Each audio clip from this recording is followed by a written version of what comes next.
कल पढ़ाया था मैं आपको क्या, प्राइम नंबर, वही पढ़ रहे थे।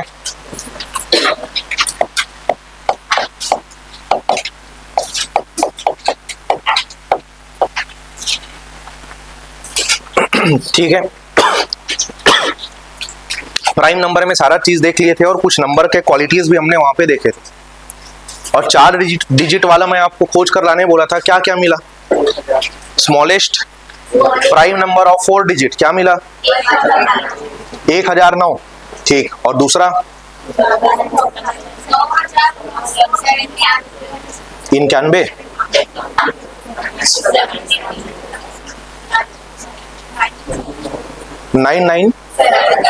9973। ठीक है, 9973 और 1009। यहां तक का रटा रुटाया याद रखना। ठीक है, 3 तक का लगभग सब याद किए हुए रहते हैं, चौथे को आप बना कर रख लो। 5वां अगर आप पूछा तो वहीं पे आपको अपना तर्क लगाना पड़ेगा।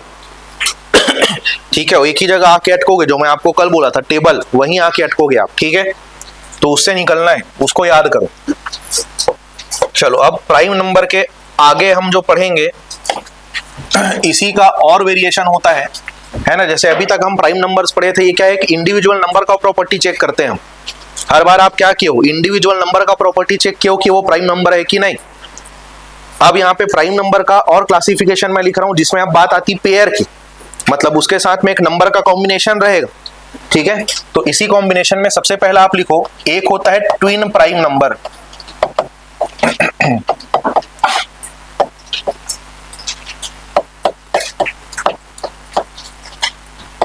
इसको कहते हैं द्विक अभाज्य संख्या।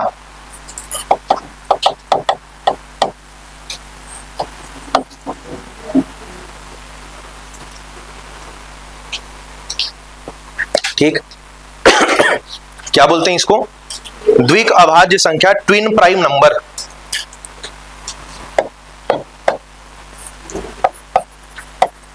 ये होता है दो ऐसे प्राइम नंबर जिनके बीच का डिफरेंस क्या होता हो,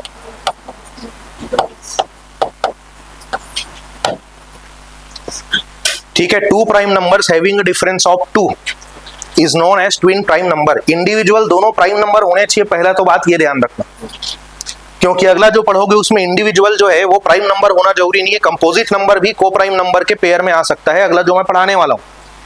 इसलिए पहले से बता रहा हूं कि डिफरेंस 2 होना चाहिए, सिर्फ ये याद मत रखना, दोनों प्राइम नंबर होने चाहिए पहले तो, और उसके बाद क्या देखना है, दोनों का डिफरेंस 2 होना चाहिए। जैसे कि 1 और 3 लिख सकता हूं क्या? क्यों? क्योंकि जो 1 है वो क्या नहीं है। ठीक,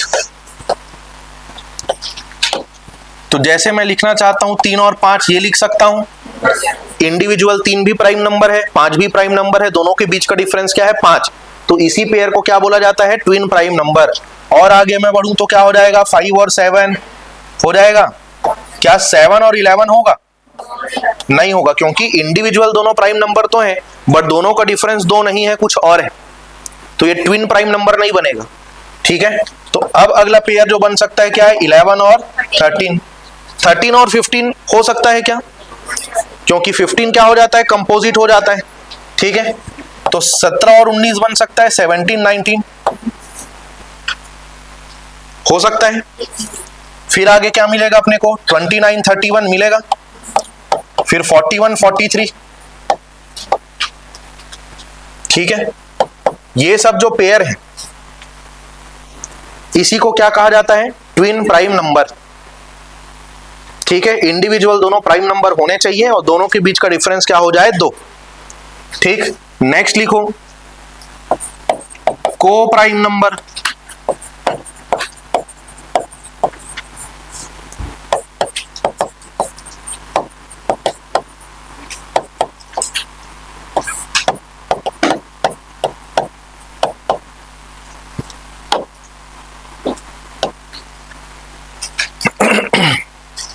सह मतलब होता है साथ में,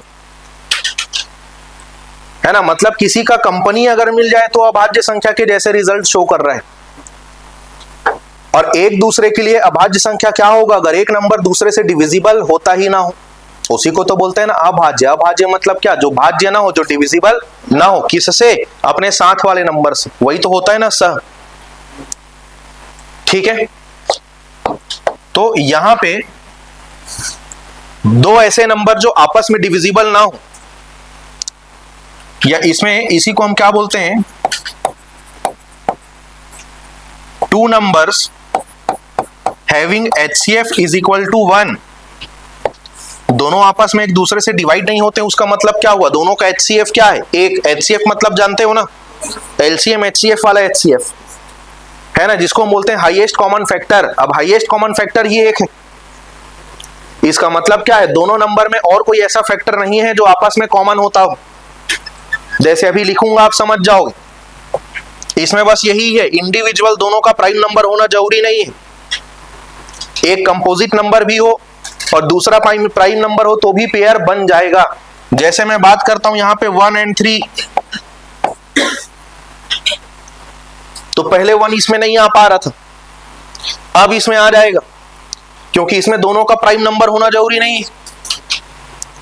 लेकिन इसको अगर मैं देखूंगा भाई, एक को क्या ही फैक्टराइज करूंगा मैं, एक तो एक ही होगा, और 3 को क्या लिखूंगा, 3 खुद अपने आप में प्राइम नंबर है, मतलब एक और स्वयं के अलावा और किसी से भाग जाएगा ही नहीं।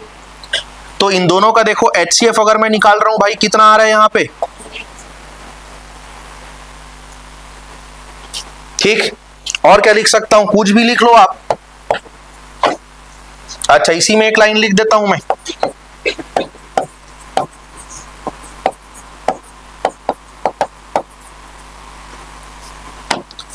लिखो इसी के आगे, कहां तक लिख चुके हूं, यहां तक लिख चुके हूं। अच्छा, नीचे भी लिख लियोगे कोई बात नहीं, बाजू में जगह होगा वहां एक लाइन लिख लो छोटा सा, कि लगातार दो संख्याएं या लगातार कोई भी दो संख्याएं, जहां से मन करो वहां से उठा लो, लिखो लगातार कोई भी दो संख्याएं सहअभाज्य संख्याएं होती हैं।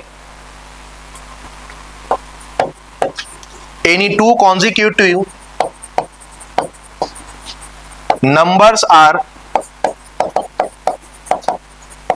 को प्राइम नंबर्स। ठीक है, लगातार कोई भी दो संख्या उठा लो जहां से मन करे वहां से, उन दोनों का HCF हमेशा क्या मिलेगा, 1 ही मिलेगा। अब 40 के बाद में तुरंत 41 थोड़ी ना उससे भाग जाएगा, 40 का डिफरेंस तो चाहिए। 2 के बाद में जो अगला 3 आता है वो थोड़ी ना 2 से भाग जाएगा, 2 का डिफरेंस तो चाहिए। 6 है तो 6 के तुरंत बाद में 7 आता है, 7 थोड़ी ना उससे डिवाइड होगा, 6 है तो 6 का डिफरेंस तो चाहिए 12 तक जाने के लिए। इसीलिए कोई भी लगातार दो कॉन्जिक्यूटिव नंबर जो है हमेशा किसका पेयर होता है, को प्राइम नंबर का पेयर होता है। इसके अलावा ऐसे दो नंबर जिनके बीच का HCF क्या होता हो, 1, वो सभी क्या होते हैं, को प्राइम नंबर। जैसे 2 और 3, अब बोलोगे सर 2 तो इवन है, चलो इवन ऑड का तो मतलब ही नहीं है, यहाँ पे इवन नंबर ये है कि भाई दूसरे से भी डिविजिबल होता है, और में टेंडेंसी थोड़ा कम होता है। ठीक है, चलो और लिख लेता हूं यहाँ पे, जैसे 4 और 7। अब बोलोगे सर आप 4 तो कंपोजिट नंबर है, लेकिन पढ़ रहे हैं किसके अंदर में यहाँ पे, तो प्राइम नंबर कौन सा है, सहभाज्य पढ़ रहे हैं हम लोग, को प्राइम नंबर, मतलब साथ में जो है उसके साथ में कॉम्बिनेशन देखना है। तो अब देखो 7 क्या 4 से डिवाइड होगा, 4 क्या 7 से डिवाइड होगा, इसीलिए को प्राइम नंबर है। ठीक है, और जो HCF इज इक्वल टू 1 लिखा है वो क्या है, देखो 4 को दोस्त अगर मैं फैक्टराइज करूंगा क्या आएगा, 1 इंटू 2 इंटू 2 आएगा ऐसा। 7 को फैक्टराइज करूंगा क्या आएगा, 1 इंटू 7। तो इन दोनों के बीच में जो कॉमन दिख रहा है वो क्या है, यहां पे एक, यहां पे एक, और कुछ भी फैक्टर कॉमन है क्या, नहीं है। तो इसीलिए क्या बोला गया भैया, दोनों का HCF क्या होना चाहिए, 1 होना चाहिए। और इसको अच्छे सीख लो, क्योंकि LCM HCF चैप्टर में ना N1 into N2 is equal to LCM into HCF का एक फॉर्मूला रहता है।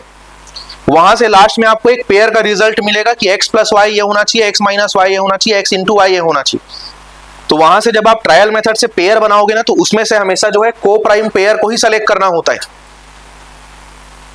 ठीक है, को प्राइम पेयर को ही सेलेक्ट करना होता है, दूसरे वाले को नहीं।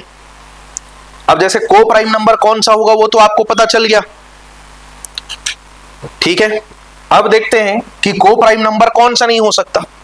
जैसे मैं बात करता हूं भाई 4 और 12, तो 4 को क्या लिखूंगा मैं, 1 इंटू 2 इंटू 2। 12 को क्या लिखूंगा, 1 इंटू 2 इंटू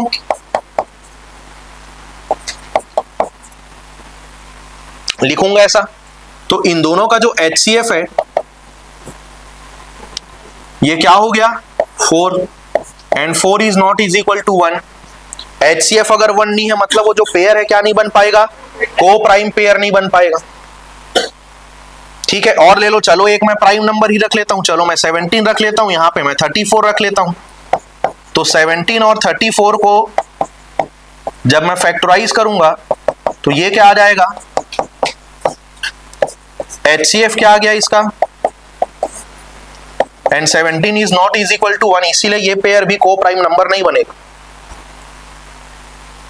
ठीक है, तो इन दोनों को अच्छे से ध्यान रखना। ट्विन वाले में क्या है कि दोनों प्राइम नंबर होना कंपलसरी है पहले तो, और दोनों का डिफरेंस क्या होना चाहिए 2। और को प्राइम नंबर में पहले तो मैंने बोला भाई कॉम्बिनेशन क्या है, कोई भी लगातार दो संख्या आप उठा लो को प्राइम नंबर ही होगा। और उसके अलावा अगर कॉन्सिक्यूटिव नहीं है तो भी होगा, कब, जब दोनों का HCF क्या होता हो 1 होता हो। अगर HCF जो है 1 नहीं है तो उस कंडीशन में वो को प्राइम नंबर नहीं बनेगा, और इसमें दोनों का प्राइम नंबर होना जरूरी नहीं है। एक कंपोजिट नंबर भी दूसरे के साथ HCF 1 करके को प्राइम का पेयर बन सकता है। ठीक, क्लियर हो गया यहां तक? आगे चलें, अब इसको लिख लिए हो, नहीं लिखे हो, चलो जल्दी लिख लो फिर। प्राइम नंबर हुआ खत्म। अब एक एकदम छोटा सा टॉपिक डाल लो आप, क्या, कंपोजिट नंबर।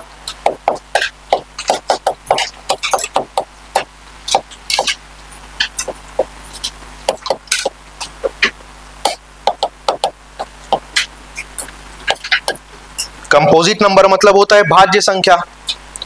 अभाज्य संख्या क्या किसको बोल रहे थे, है ना, any number that is not divisible by any other number except 1 and itself. तो भाज्य संख्या में नॉट को क्या कर देना है, यस कर देना है। Any number which is divisible by any other number except 1 and itself, कोई भी एक ऐसी संख्या जो स्वयं और एक के अलावा किसी और संख्या से भी भाग चले जाता है, उसी को तो क्या कहते हैं, भाज्य संख्या कहते हैं। जैसे 4, तो 1 और 4 के अलावा और किसी भी एक नंबर से भाग चले जाता है, मिनिमम में एक नंबर आपको चाहिए। जैसे 4 2 के अलावा और किससे ही भाग जाता है, जाता है क्या किसी से, नहीं।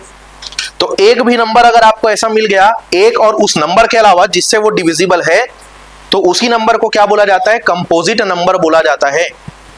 ठीक है, तो डेफिनेशन नहीं लिखवा रहा हूं मैं, कि लिखवाना पड़ेगा, लिखवाना पड़ेगा, जो मैं बोला उसी को लिखना है। ठीक है, चाहो तो एग्जांपल लिख सकते हो कि जैसे 4 ही है मान के चलो, है ना, कि 1 और ये 4, इसके अलावा 2 से भी तो पूरा पूरा डिविजिबल है ये।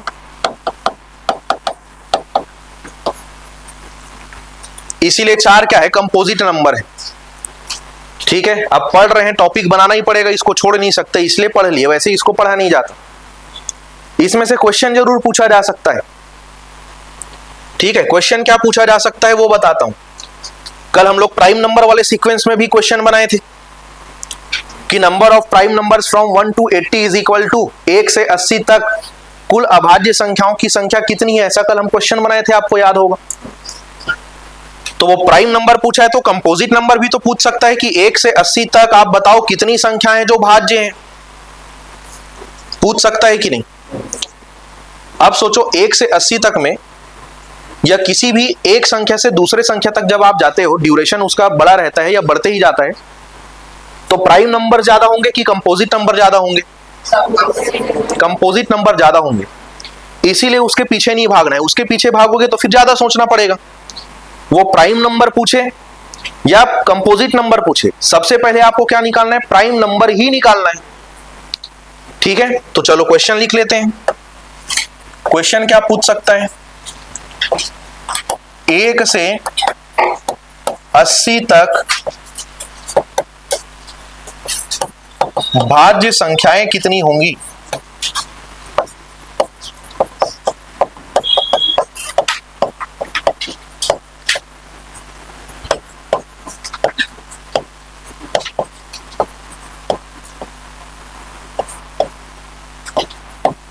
ये है क्वेश्चन। ठीक, तो हमारा सॉल्यूशन कैसे आगे बढ़ेगा,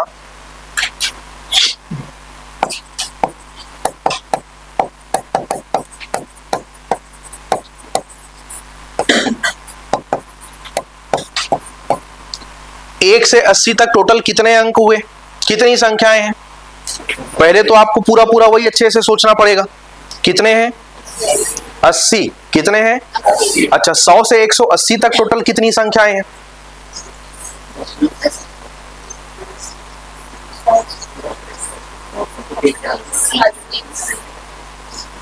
पहले तो यही वेट कर रहे थे कि कौन 80 बोलेगा, कौन 81 बोलेगा, तब हम समर्थन देंगे। क्या है, आप वोट दे के आए हो, भी जब तक कोई खड़ा नहीं होगा तब तक समर्थन नहीं दोगे वाली बात। 1 से 80 तक टोटल 80 संख्याएं, क्योंकि यही स्टार्टिंग है भाई। और अगर आपको निकालना पड़ा कि 100 से 80 180 तक, फ्रॉम 100 टू 180, तो डिफरेंस निकाल के मत आ जाना 80 है करके। 100 से 180 तक जाओगे तो 100 खुद उसमें आ रहे हैं ना, तो 80 तो आगे है, 100 खुद क्या हो जाएगा? 81। तो यहां पे बहुत फर्क आता है सोचने में। एग्जाम में फटाक से मस्त फंस गया करके मत आना, पता चला आप खुद जाल में बंधे हुए वहां से। तो यही होता है वहां पे, सिली मिस्टेक इसी को बोलते हैं। एक होता है ब्लंडर, एक होता है सिली मिस्टेक, दोनों लगभग सेम होता है। ठीक है, छोटी छोटी चीजों को ध्यान नहीं दे पाना। तो यहां पे तो खैर 80 ही है, लेकिन जो नेचर का मैं आपको क्वेश्चन पूछा था उसमें जरूर ध्यान रखना क्या लेना है, अंडरलाइन करके पढ़ा करो इसीलिए। ठीक है, टोटल 80 नंबर है यहाँ पे, सिंगल डिजिट के भी और डबल डिजिट के भी। टोटल कितने नंबर है? 80। अगर ये जो टोटल 80 नंबर हमारे पास हैं, इन 80 नंबर में प्राइम नंबर भी है, कंपोजिट नंबर भी है। अब क्योंकि कंपोजिट नंबर बहुत सारे होते हैं, उसको मैं सोचूंगा तो बहुत सारा सोचना पड़ेगा, इसीलिए मैं क्या पता करूंगा कि 1 से 80 तक टोटल प्राइम नंबर कितने हैं। ठीक है, तो 1 से 80 तक जितने भी 80 नंबर हो रहे हैं उसमें टोटल कल कितने प्राइम नंबर निकाले थे हमने? 22। तो प्राइम नंबर को जब आप माइनस करोगे तो आपको क्या मिल जाएगा?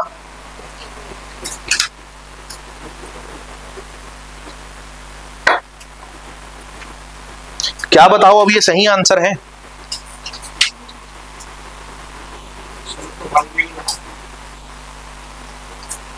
चलो 58 तो मैं ले आया, लेकिन अब ध्यान करो यहां पे क्या है? 1 से 80। अब एक तो ना तो भाज्य है ना तो अभाज्य है, तो 58 जो आया है आपके पास में, है ना, 58 जो आया है आपके पास में, फर्दर इसमें आपको ये जो एक है जो नंबर है उसको हटाना पड़ेगा, तो क्या बचेगा आपके पास में? 57। ये करेक्ट है। बाकी में नहीं करना पड़ेगा, क्योंकि बाकी में एक आएगा ही नहीं। एक तो ना तो भाज्य है ना तो अभाज्य है, तो उसको दोनों से बाहर रखना है। अभी जब मैं 80 नंबर टोटल में काउंट किया हूं, तो 22 को जब मैं हटाया तो 58 नंबर जो बचे हुए हैं उसमें एक भी तो बचा हुआ है, तो उसमें से इस एक को आप एलिमिनेट कर दिए तो आपका क्या आ गया? एक्चुअल आंसर आ गया। या तो दूसरा ये है कि एक अगर आपको पहले ही ध्यान है तो इस 80 को तुरंत आप क्या कर सकते हो? 79 कर लो, एक को ट्रायल से ही हटा लो आप, तो दिक्कत ही नहीं होगा। ठीक, तो ये क्वेश्चन करवाने का मतलब ये था मेरा कि अगर आपको कंपोजिट भी पूछेगा तो पहले आप प्राइम नंबर ही निकालो। और ये बोलने का मतलब ये हुआ कि अब वो जो रेंज जो मैं आपको बताया था वो याद करना एकदम जरूरी हो गया, ये आप जान लो, क्योंकि दो टाइप का वेरिएशन सीधे सीधे कवर कर रहे हैं, वो प्राइम का भी और कंपोजिट का भी। ठीक, लिख लिए इसको।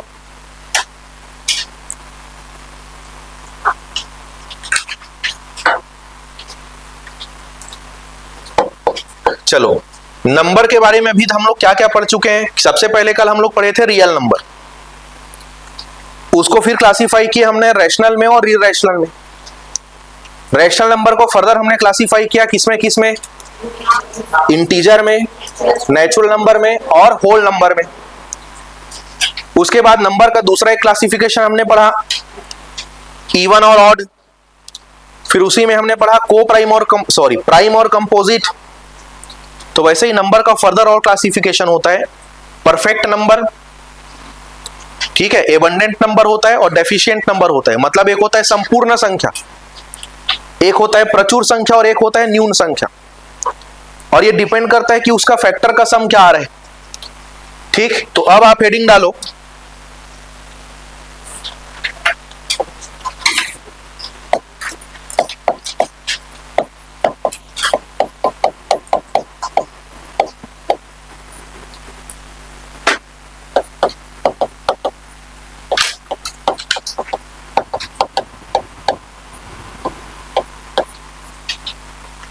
परफेक्ट नंबर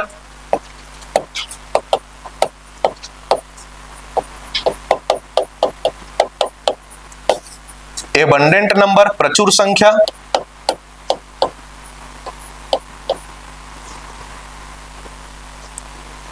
और एक लिखो आप डेफिशिएंट नंबर।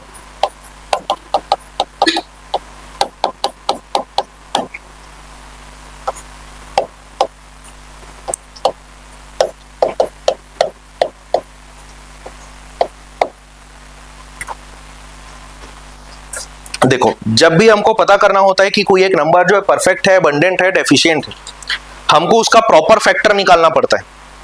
किसी भी एक संख्या के दो टाइप के फैक्टर होते हैं, एक प्रॉपर फैक्टर होता है और एक टोटल फैक्टर होता है।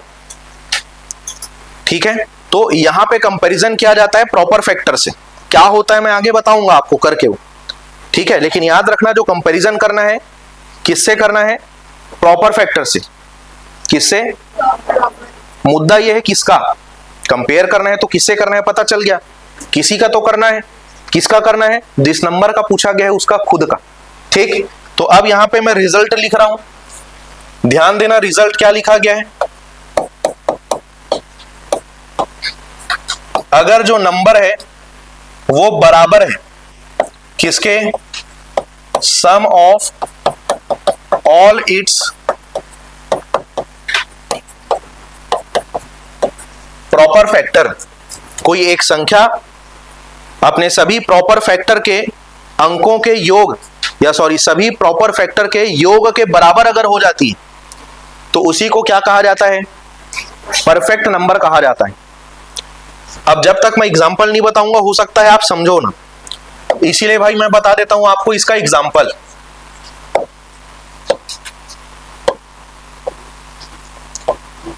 जैसे मैं एग्जांपल ले लेता हूं 6 का, ठीक है। एक नंबर हमने ले लिया 6, अब इसको हमको चेक करना है कि वो परफेक्ट नंबर है कि नहीं है, ठीक है। तो इसका हमको फैक्टर निकालना पड़ेगा। देखो, फैक्टर एक होता है प्रॉपर फैक्टर और एक होता है क्या? Total factor.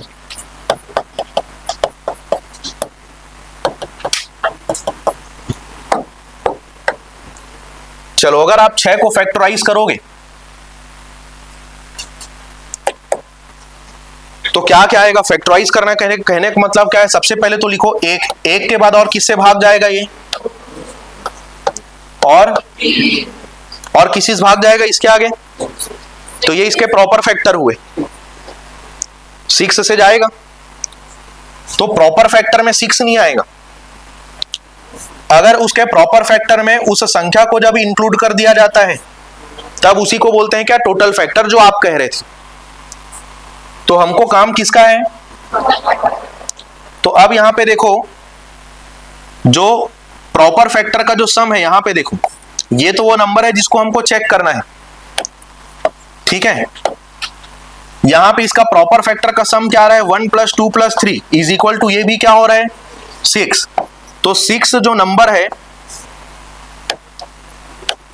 वो = हो रहा है किसके? Sum of its proper factor. एक संख्या अगर अपने प्रॉपर फैक्टर के योग के बराबर हो जाती है, हो गया कि नहीं बराबर, तो 6 अपने आप में क्या है? परफेक्ट नंबर है। समझ आया? ये होता है। अब आगे को लिखूंगा तो अब आप समझ जाओगे कि क्या करना है क्या नहीं करना है।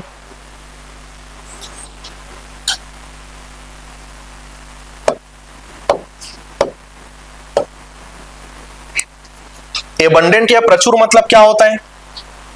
प्रचुर मतलब क्या होता है? ज्यादा की कम? ज्यादा होता है, ठीक है। प्रचुर का मतलब क्या होता है? ज्यादा। और डेफिशिएंट या न्यून का मतलब क्या होता है? कम, ठीक। तो याद रखना, जब किसी नंबर का जो प्रॉपर फैक्टर का जो सम है वो ज्यादा हो जाता है उस नंबर से, तो उस नंबर को क्या बोला जाता है? एबंडेंट नंबर, प्रचुर संख्या।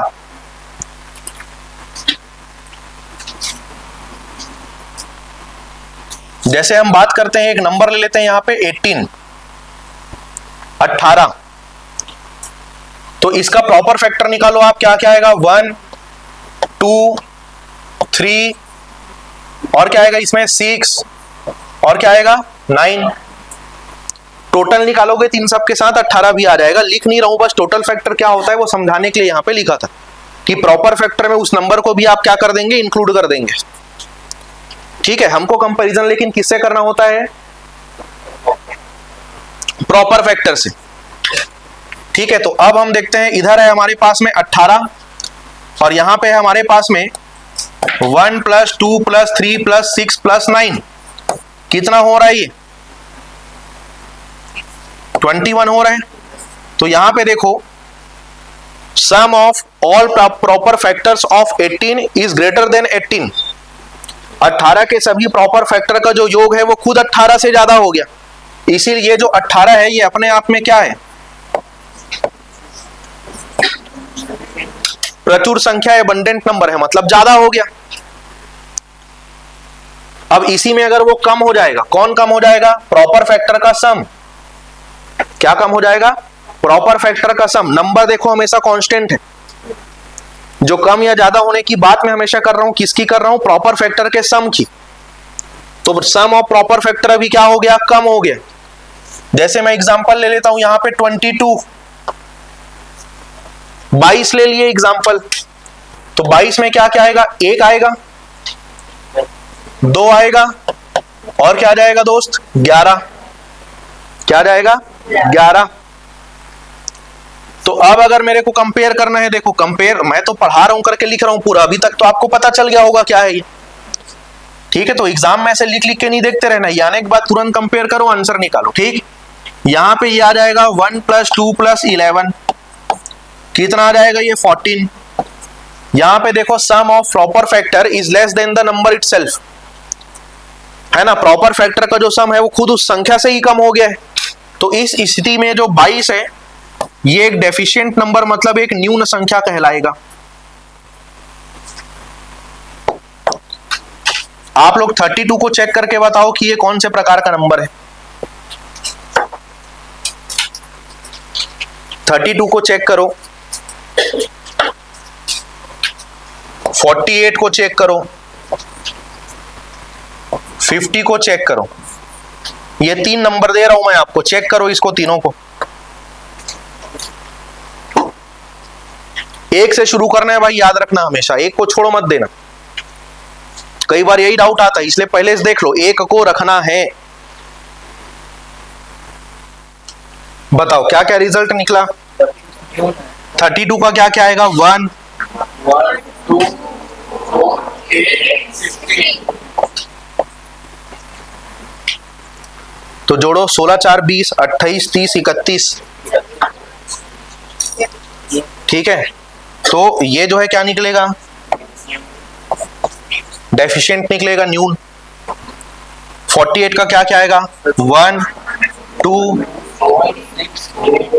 3 नहीं आएगा, 3 आएगा कि नहीं आएगा, आएगा ना, 2 मिनट रुकना।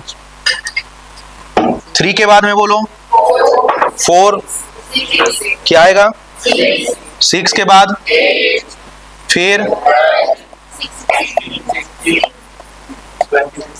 16 के बाद में कई लोग रुक गए हो लग रहा है मेरे को, 24 तक पहुंचे ही नहीं हो। चलो बहुत हो गया अपने लायक वाला, आवाज कम हुआ वही समझ गया मैं 24 छूट गया है, 2 के बाद 4 बोले वही समझ गया मैं 3 छूट गया है। तो रैंडम नहीं सोचना है, आगे लगातार बढ़ते जाओ तो क्लैरिटी मिलता जाएगा। अब 5 का मत सोच देना इसमें कि चलो सोचते हैं 5 से भाग जाएगा कि नहीं जाएगा, 10 से जाता है कि नहीं जाता है, चलो ट्राई करके देखता हूं, ये सब नहीं करना है, लेकिन लगातार आगे बढ़ना है। अब ये तो दिख ही रहा है कि 48 से बहुत ज्यादा होगा ये 24 खुद अब आधे के बराबर है, 12 और ये जोड़ो और आगे निकल जाओगे इतने में ही। ठीक है, तो ये क्या बनेगा, ये क्या बनेगा, प्रचुर। क्या बनेगा, प्रचुर। ठीक है, उसके बाद 50 का क्या रिजल्ट निकाले,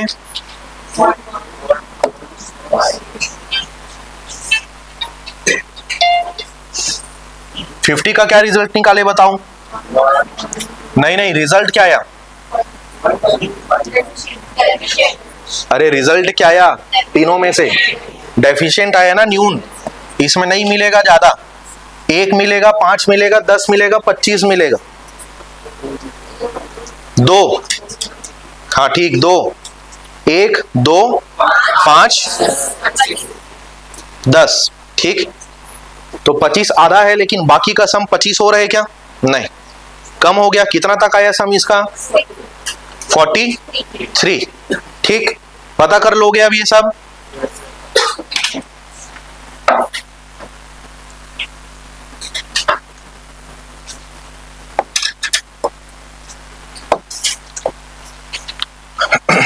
अब हेडिंग डालो नंबर।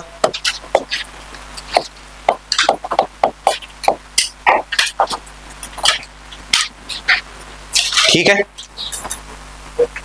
देखो नंबर के बारे में कल भी मैं आपको बताया था, ठीक है। अभी उसका फॉर्मेशन हमको देखना है। कल भी मैं आपको बताया था यूनिट प्लेस टेंस प्लेस से कैसे बनता है 10 के पावर में, ठीक है। तो नंबर क्या होता है? बेसिकली ये होता है कॉम्बिनेशन ऑफ डिजिट्स,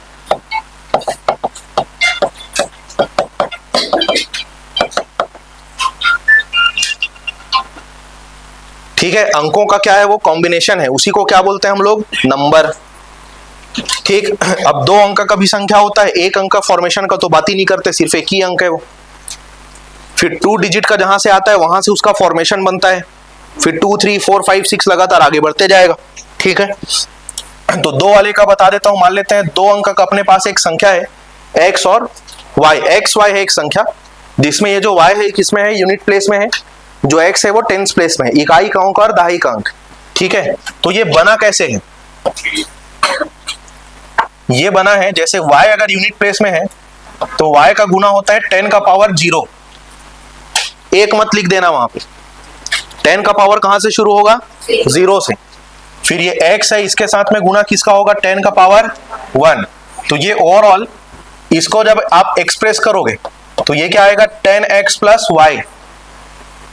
जैसे 24 कैसे बनता है? वो 20 प्लस 4, तो 4 गुना 1 ही हो जाता है वो 10 का, क्योंकि किसी का भी पावर 0 मतलब क्या हुआ? 1। तो 4 इंटू 1 प्लस 2 इंटू 10, तो 20 प्लस 4 करके ऐसे 2 और 4 से क्या बनता है? 24 बनता है, ठीक है। तो ये है फॉर्मेशन उसका। अब इसको इंटरचेंज कर देते हैं। तो इंटरचेंज करेंगे मतलब क्या होगा? यूनिट प्लेस और टेंस प्लेस क्या होगा? आगे पीछे हो जाएगा, आपस में बदला जाएगा वो, ठीक। तो फिर यहां पे क्या आ जाएगा? y इंटू 10 का पावर 1 प्लस x इंटू 10 का पावर 0। ये आ जाएगा 10y प्लस x। अब क्वेश्चन क्या पूछता है कि 2 डिजिट का कोई आपको एक ओरिजिनल नंबर देगा और बोलेगा कि भाई उसको इंटरचेंज करने के बाद नया संख्या जो है इतने से ज्यादा या कम हो गया है, मतलब डिफरेंस की बात करेगा। और दूसरा कंडीशन होता है जिसमें ओरिजिनल नंबर और इंटरचेंज करने के बाद जो न्यू नंबर आया दोनों को क्या किया जाता है? ऐड किया जाता है, ठीक है। तो दोनों का रिजल्ट क्या होगा वो पहले से हम निकाल लेते हैं। रिजल्ट को याद रखना, ये ले लेते हैं इक्वेशन 1, इसको ले लेते हैं इक्वेशन 2, ठीक है। इक्वेशन 1 और इक्वेशन 2। पहला कंडीशन है कि जब हम दोनों का क्या निकाल रहे हैं? डिफरेंस। तो इक्वेशन 1 में इक्वेशन 2 को क्या करता हूं मैं? अभी माइनस कर देता हूं फिलहाल। तो ये क्या आ जाएगा? X y minus y x. अभी मैं क्या मान रहा हूं? बड़े में से छोटे को घटा रहा हूं, मतलब ओरिजिनल नंबर क्या है? बड़ा है, ये वाला क्या है? छोटा है, ठीक है। तो अब यहां पे सोचो, ये ऐसा आएगा कि डायरेक्ट लिख दूं? छोड़ो, नहीं लिखता। ये आएगा ऐसे,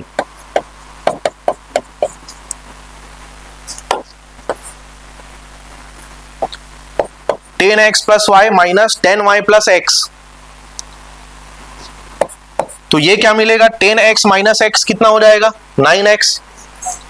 और प्लस y माइनस 10y क्या होगा? Minus 9y।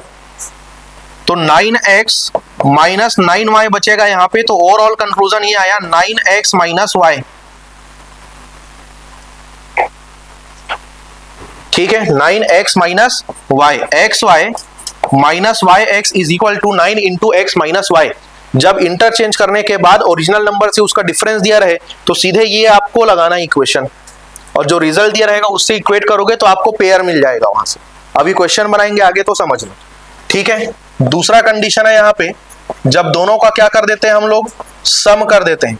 तो यहाँ पे कर देते हैं इक्वेशन 1 प्लस इक्वेशन 2, ठीक, तो ये क्या हो जाएगा, x y plus y x is equal to 10x plus y plus 10y plus x is equal to ये हो जाएगा 11x plus 11y is equal to क्या आ जाएगा, ये 11x प्लस वाई।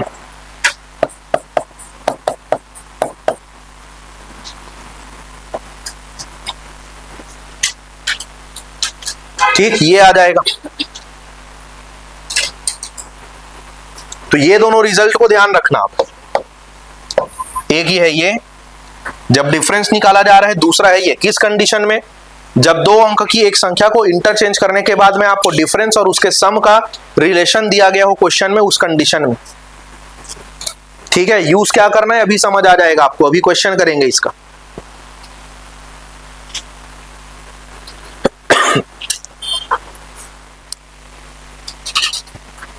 लिख डाले, ठीक, चलो क्वेश्चन लिखो। पहले मैं हिंदी में बोल रहा हूं, फिर इंग्लिश में लिखाऊंगा।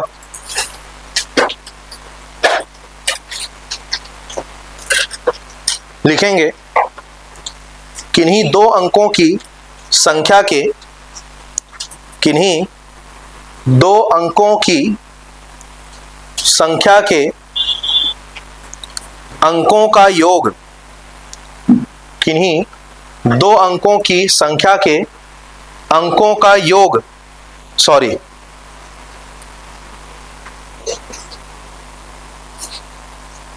योग को काटो। ठीक, अब उसको आगे पढ़ रहा हूं, उसको मैच करना। किन्हीं दो अंकों की संख्या के अंकों को आपस में बदलने पर, अंकों को आपस में बदलने पर नई संख्या वास्तविक संख्या से, नई संख्या वास्तविक संख्या से 36 अधिक हो जाती है। नई संख्या वास्तविक संख्या से 36 अधिक हो जाती है।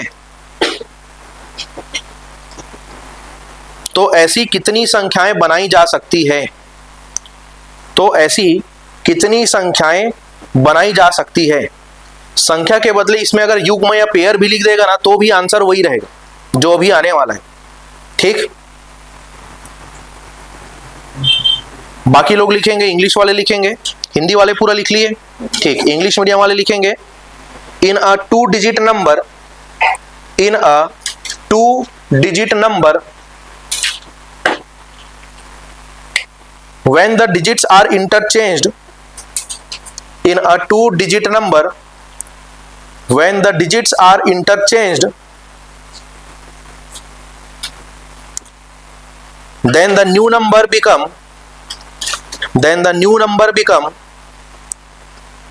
36 greater than the original number, then the new number become 36 greater than the original number.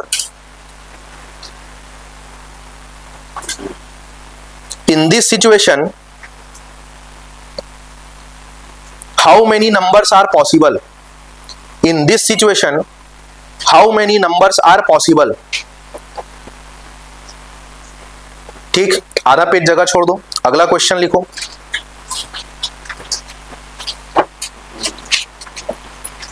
किसी दो अंकों की संख्या के अंकों को आपस में बदलने पर, पहला लाइन सेम है, किसी दो अंकों की संख्या के अंकों को आपस में बदलने पर नई संख्या वास्तविक संख्या से, नई संख्या वास्तविक संख्या से 45 कम हो जाती है, 45 कम हो जाती है, और उन्हें आपस में जोड़ने पर, और उन्हें आपस में जोड़ने पर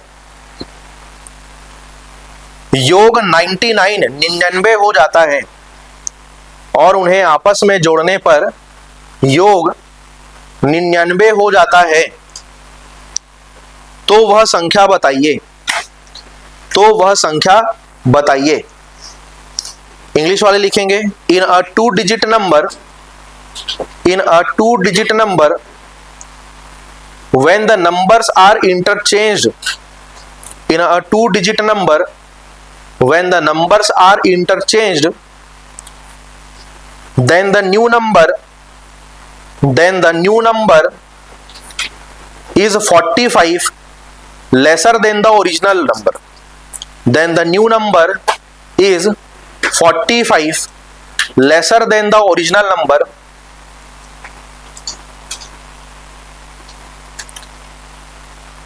And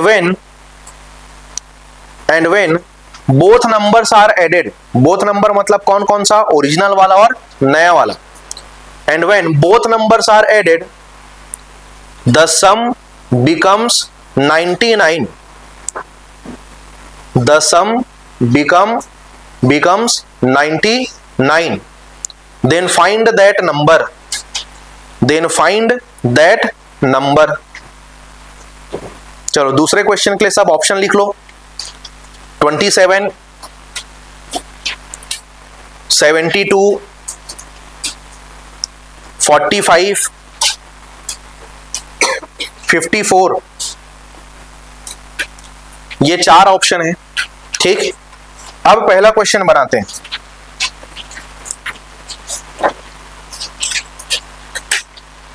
चलो इसको मैं आपके सामने रख देता हूं.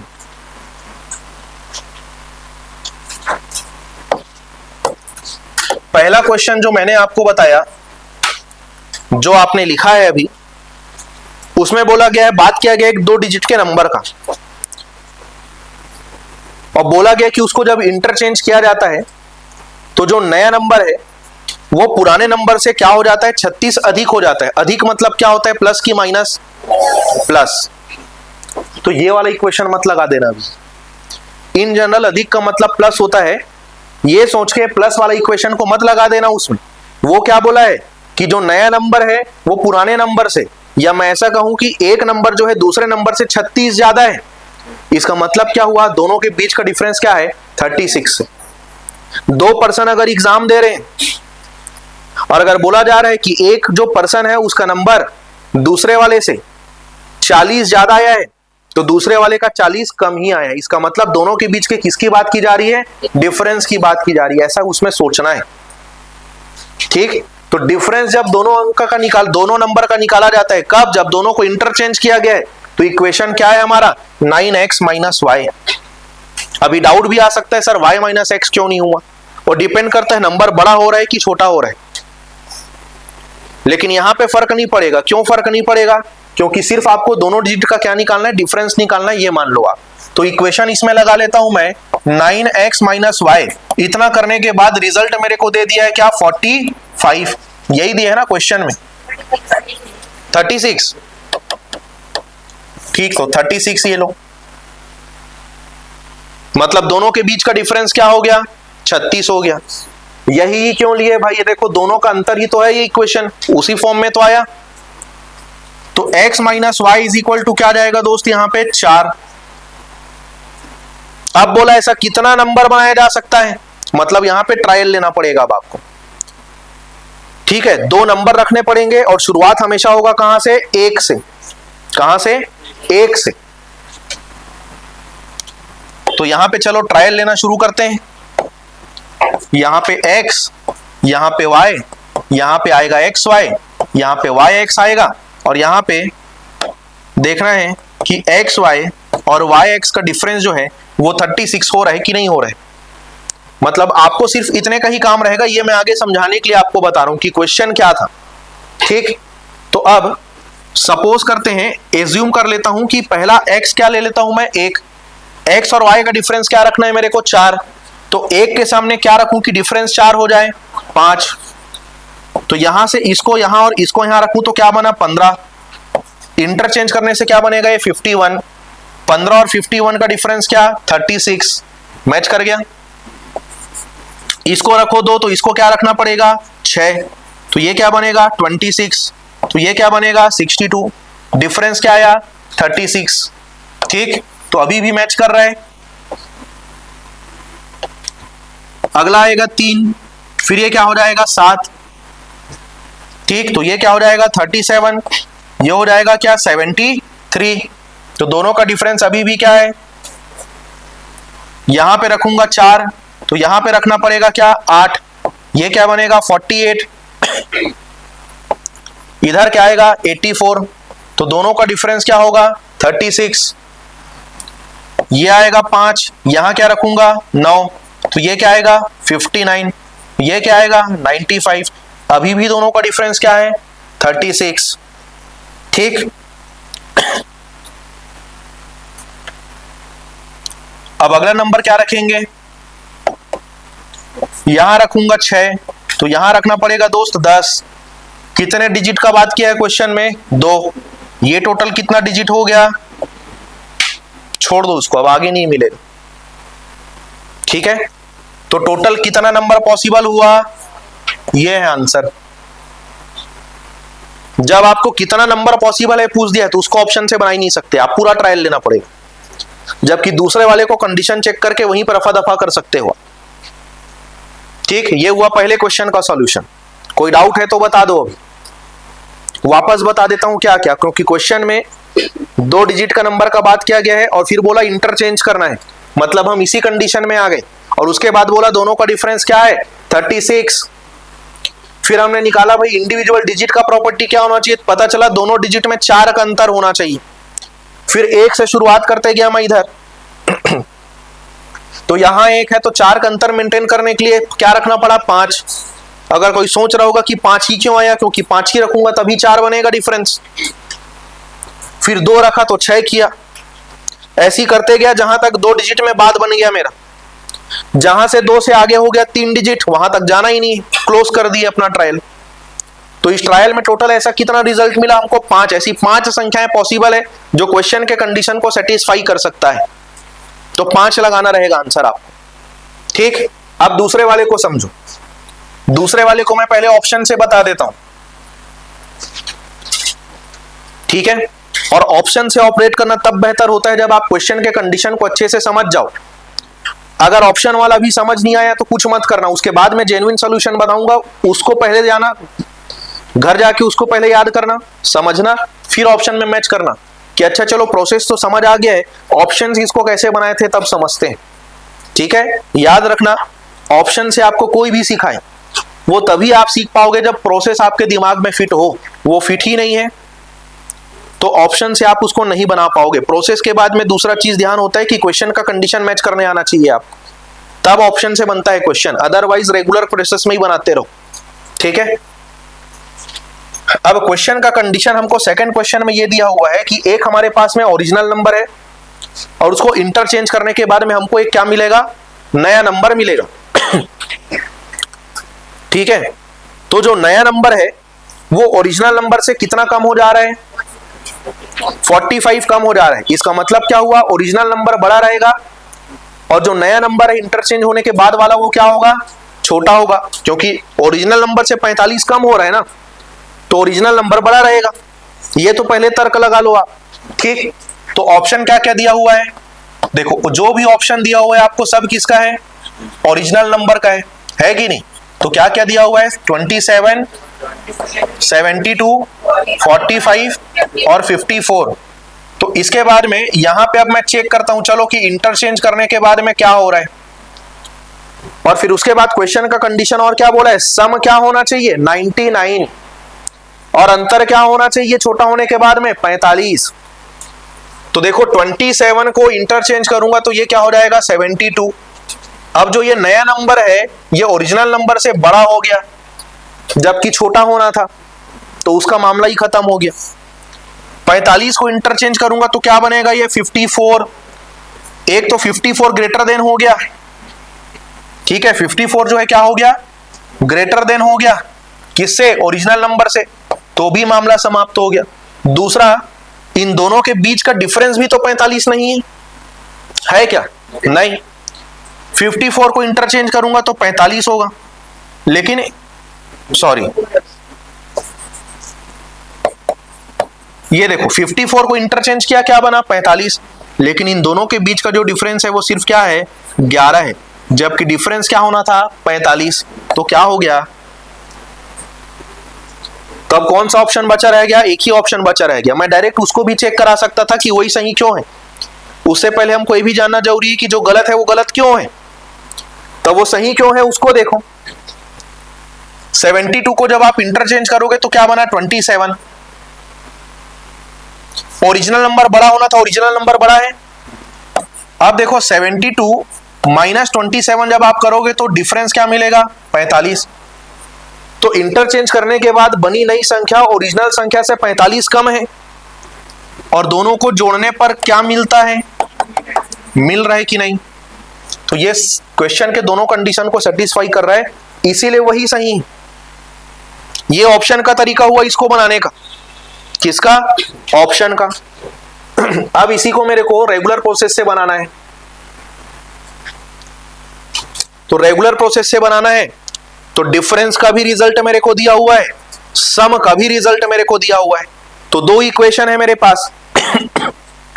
एक इक्वेशन क्या है? 9x minus y is equal to 45, और एक क्या है? 11x plus Y. दोनों को जोड़ने पर क्या बन जाता है? 99। दिया है ना, यही कंडीशन लिख दिया। अब आगे क्या? यहां से x minus y is equal to क्या मिलेगा दोस्त आपको? 5। कैसे मिला मत पूछना, पहले ही बता देता हूं। 45/9 करोगे तो क्या आएगा? 5 आएगा। यहां पे ये मल्टीप्लाई में है, इधर जाएगा तो किस में आ जाएगा? डिवीजन में आ जाएगा। तो यहां पे x प्लस वाई करोगे तो 99/11 इज इक्वल टू, इसको ले लो इक्वेशन 1, इसको ले लो इक्वेशन 2। चलो अब वो बात बताता हूं इक्वेशन का वापस, जो आदेश ज्यादा लोगों को ऑलरेडी बता चुका हूं मैं, mathematical operation chapter number 17 reasoning का, कि दो इक्वेशन से जब आपको वेरिएबल का आंसर निकालना है। चलो पहले x का आंसर निकाल लेते हैं। तो x अगर आपको आंसर निकालना है तो y को पूरा एलिमिनेट करना पड़ेगा। एलिमिनेट करना है मतलब मिटा नहीं देना है अपने से। y को एलिमिनेट करने के लिए सबसे पहले उसका कोएफिशिएंट सेम होना चाहिए। तो दोनों का कोएफिशिएंट अभी क्या है? 1 है। सेम नहीं रहता तो सेम करना पड़ता मेरे को। अभी नहीं करना पड़ रहा है। उसके बाद दोनों इक्वेशन को प्लस करना है कि माइनस, वो किस बात पे डिपेंड करता है कि जिसको एलिमिनेट करना है उसका साइन क्या है। जैसे हमको y को एलिमिनेट करना है तो अभी दोनों का जो साइन है वो क्या है? अलग अलग है पहले से। तो जब साइन पहले से अलग अलग है तो दोनों को जोड़ेंगे, क्योंकि जोड़ने से जो साइन है ना वो चेंज नहीं होता, तो माइनस प्लस आपस में क्रॉस हो जाता है। और अगर दोनों का साइन सेम है, या तो प्लस प्लस है या तो माइनस माइनस, तो उसको आपको क्या करना पड़ेगा? माइनस करना पड़ेगा, क्योंकि दोनों प्लस है तो एक को तो माइनस बदलना पड़ेगा, दोनों माइनस है तो एक को प्लस करना पड़ेगा। कब पॉसिबल है? जब माइनस साइन आए सामने, इसीलिए ऐसा किया जाता है। ठीक, तो यहां से इक्वेशन 1 और 2 से देखो, जब दोनों को ऐड करोगे आप, क्योंकि y को एलिमिनेट करना है, तो 2x इज इक्वल टू क्या मिलेगा? 14।